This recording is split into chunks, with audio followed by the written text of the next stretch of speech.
नमस्ते, मी अनंत कौसाडे. आजच्या लेक्चर मध्ये आपण एका प्रकार अँटीहिस्टामाइन सिट्रिझिन कशा प्रकारे आपल्या बॉडी मध्ये गेल्याच्या नंतर काम करतं हे बघणार आहोत. ओके, सिट्रिझिन स्ट्रक्चर असतो. Okay, is a benzene ring सियर group attach. Okay, N is a penta benzene pentamer oxygen. Okay, double bond oxygen OH is called as a citrizine. Clear is antihistamine. Sir, what is antihistamine?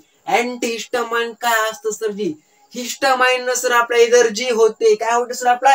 Histamine न sir आपला allergy होते. Okay, allergy और न sir. What is allergy? Allergy काय असतं sir जी? Allergy म्हणजे sir जी कोणत्याही का सबस्टन्स पासून किंवा कोणत्याही अशा सबस्टन्स पासून आपल्याला शिंका येणं किंवा अंग खाजवणं किंवा काहीतरी रिफ्लेक्ट होणं, त्या सबस्टन्सला आपण धक्का लावला किंवा टच केलं तर त्या सबस्टन्स पासून आपण रिफ्लेक्शन होतं इज कॉल्ड ॲज एलर्जी. बात समझ में आ गया आपकी? Okay sir. तर व्हॉट इज एलर्जी? एलर्जी होते का बघा. एलर्जी जर आपल्या बॉडी मधलं हिस्टामाइन हार्मोनचं जर प्रमाण जर वाढलं, कॉन्सन्ट्रेशन जर वाढलं तर सर आपला एलर्जी होते. आणि त्याच एलर्जीमुळे सर आपला कधी शिंक येते किंवा कधी खोकला येतो किंवा कधी अंग खाजवतं किंवा सर कधी आपला फोड वगैरे येतात सॉफ्टनेस किंवा आपली त्वचा लाल पडते, आपल्या स्किनचा कलर बदलतो.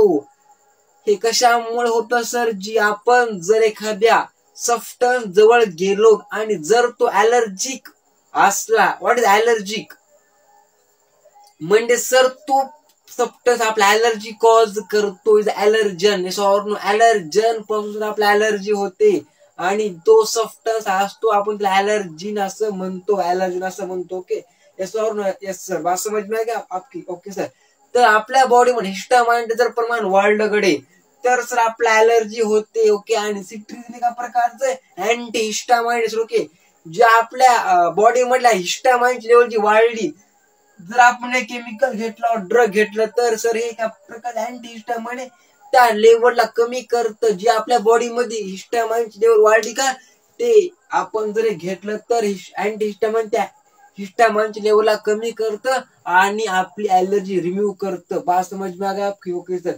म्हणून सर आपण अँटीहिस्टामाइन जर आपल्या ॲलर्जी झाली किंवा जर आपला सर्दी वगैरे झाली तर आपण सुद्धा सिट्रिझिन नावाचं अँटीहिस्टामाइन घेतलं पाहिजे. क्लिअर ना? बात समझ में आ गया आपके इतनी? Okay sir. एक असं अँटी ऍसिड म्हणजे सर आपल्या बॉडी मधलं जर ऍसिड लेवल खूप वाढलं तर सर आपण अँटी ऍसिड जर घेतलं तर सर आपल्या बॉडी मधलं जे हायड्रोक्लोरिक असतं आपल्या स्टमक ऍसिड जर त्याची लेवल वाढली तर ती कमी होण्यास मदत करते. Is called as anti acid आणि इज कॉल्ड अँटीहिस्टामाइन. बात समझ में आ गई?